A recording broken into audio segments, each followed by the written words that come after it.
Nansi iPhilippi Police Academy apho kuqeqeshwa khona abakwantsasana phambi kokuba bangene emsebenzini. Ngemva kwesi sakhiwo kukho ibalekazi elikhulu apho amazwe endebe yehlabathi ka-2010 ayezilolonga khona. Namhlanje kukho libhungane, alisasebenzi libala, nguvula zibhuqa, wonke umuntu uyazenzela, wenza unothanda.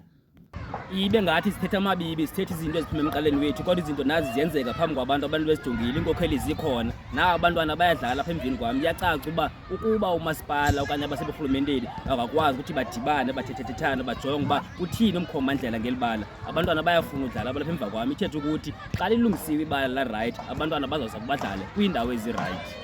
Zange ndiyibone nasemdudweni imeko enje, ayiginyisi ingwiqi, ndiziva umoya wam uphantsi. Apha kukho ii-security companies ezintathu ezibhatalwa yi-provincial government kusukela ngonyaka ka-2021 uyotsho ngonyaka ka-2024. Zontathu ezi khampani zohlulene ngemali engange-10 million rands. Yintoni ligadi wena kwesi stadium ingaka?